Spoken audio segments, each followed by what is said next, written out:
আসসালামু আলাইকুম ওয়া রাহমাতুল্লাহ। প্রিয় দর্শকবৃন্দ, স্বাগতম আপনাদের ইচ্ছে ঘুরি চ্যানেলে।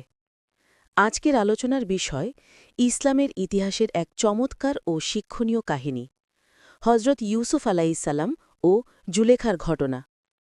হজরত ইউসুফ আলাইসাল্লাম ছিলেন ইয়াকব আলাইসাল্লামের পুত্র।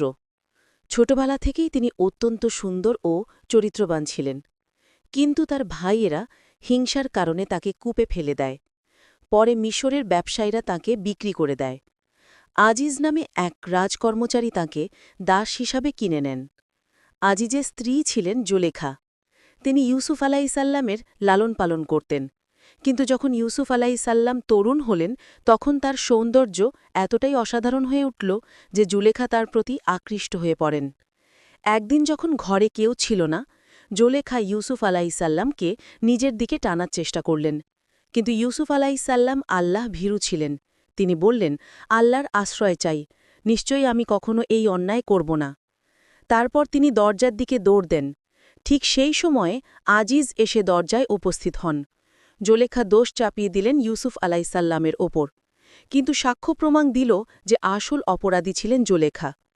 শহরের মহিলারা যখন এ ঘটনা শুনল, তারা জুলেখাকে সমালোচনা করল।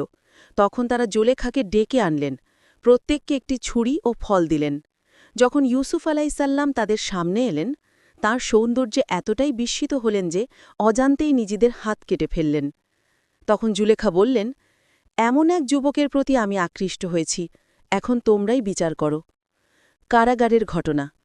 ইউসুফ আলাইসাল্লাম আল্লাহর কাছে দোয়া করলেন, হে আমার প্রভু, এ নারীদের আহ্বানের চেয়ে কারাগার আমার কাছে প্রিয়। অতঃপর তাঁকে কারাগারে পাঠানো হল। কারাগারে থেকেও তিনি সততা ও ঈমানদারির পরিচয় দেন। আল্লাহ তাকে স্বপ্ন ব্যাখ্যার জ্ঞান দান করেন। এরপর তিনি মিশরের মন্ত্রী হয়ে উঠেন এবং অনেক মানুষকে উপকার করেন। প্রিয় দর্শক, ইউসুফ আলাইসাল্লামের এই কাহিনী আমাদের জন্য অনেক শিক্ষা বহন করে। আল্লাহ ভীরু হলে মানুষ বড় গুনাহ থেকেও রক্ষা পায়। ধৈর্য ও সততা একদিন অবশ্যই সম্মান এনে দেয়। দুনিয়ার লোভ থেকে বাঁচতে হলে আল্লাহর আশ্রয় নেওয়া জরুরি। আল্লাহ আমাদেরকেও ইউসুফ আলাইসাল্লামের মতো ধৈর্য ও তাকওয়া দান করুন। আমিন।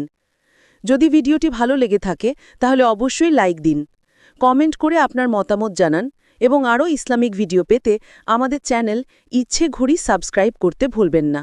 আসসালামু আলাইকুম ওয়া রাহমাতুল্লাহ।